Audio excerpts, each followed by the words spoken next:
खबर जम्मू कश्मीर से, जहां पिछले 24 घंटे के अंदर 2 मुठभेड़ हुई है। कुपवाड़ा में आतंकियों के होने को लेकर भारतीय सेना को एक इनपुट मिला था, जिसके बाद उन्हें पकड़ने के लिए एक ऑपरेशन यहां पर शुरू किया गया था।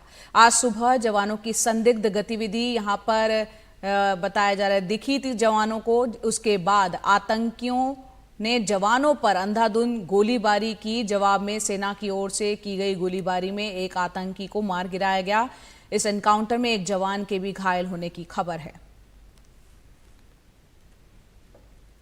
और वहीं जम्मू कश्मीर में पुंछ के भट्टल सेक्टर में सेना ने पाकिस्तानी आतंकियों की बड़ी घुसपैठ की कोशिश को नाकाम कर दिया।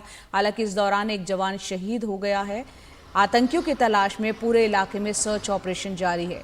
सेना की तरफ से बताया गया है कि सैनिकों ने कल सुबह 3 बजे भट्टल सेक्टर में ताबड़तोड़ फायरिंग के साथ घुसपैठ कर रहे आतंकवादियों को घेरा और घुसपैठ की कोशिश को नाकाम कर दिया।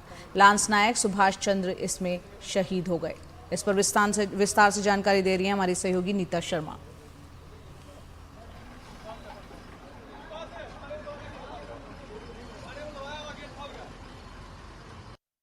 जो बालटाल सेक्टर है ये बहुत ही क्रूशियल सेक्टर है, क्योंकि ये वो एरिया है जहां पर अमरनाथ यात्रा चल रही है। इनफैक्ट बालटाल जो है वो एक रूट है अमरनाथ केव में जाने के लिए, छोटा रूट माना जाता है, इसलिए ज़्यादातर पैदल यात्री जो हैं वो इसी सेक्टर से होकर जाते हैं। तो ऑब्वियसली सिक्योरिटी एजेंसीज जो हैं वो थोड़ी अलार्म्ड हैं इस इंसिडेंट को लेकर। बालटाल सेक्टर में लांस नायक सुभाष चंद्र जो हैं वो शहीद हुए हैं। ये हाथरस उत्तर प्रदेश के रहने वाले थे।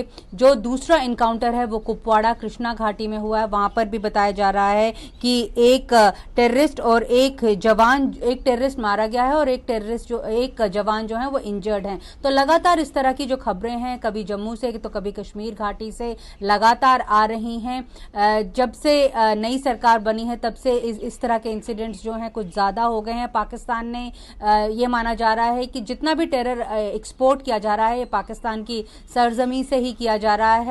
पहले बेशक से आर्मी जो है वो ये नहीं मान रही थी। उसने सदन के पटल पर भी बोला था कि इन्फिल्ट्रेशन नहीं हो रही है। पिछले साल तक यही बोला जा रहा था, लेकिन इस साल बोला जा रहा है कि लगभग 80 फॉरेन टेररिस्ट जो हैं वो घाटी और साथ में जम्मू इलाके में दाखिल होने में कामयाब हुए हैं। ये हार्डकोर बैटल हार्डन टेररिस्ट हैं। लेकिन सबसे ज्यादा अलार्मिंग बात यहाँ पर ये है कि इनके पास नई से नई तकनीक है। अगर हम करें MP4 कार्बाइन असॉल्ट राइफल की, हमने देखा था जब हीरानगर और कठुआ में इनकाउंटर्स हुए थे, वहां पर इन लोगों से ये राइफल्स मिली थी। साथ में नाइट विजन डिवाइसेस भी इन लोगों से मिल रहे हैं। ये सभी वो डिवाइसेस हैं जो अमेरिकी सेना ने अफगानिस्तान में दिए थे और अब ये वहां से जो है स्मगल होकर यहां पर आ रहे हैं। तो दूसरा रेड फ्लैग जो है वो एजेंसीज के लिए ये है कि जो सामान वहां पे था, जो एक हाईटेक सामान था, वो यहां पर पहुंच रहा है। तीसरी बड़ी बात ये है कि ये आतंकी जो हैं वो क्योंकि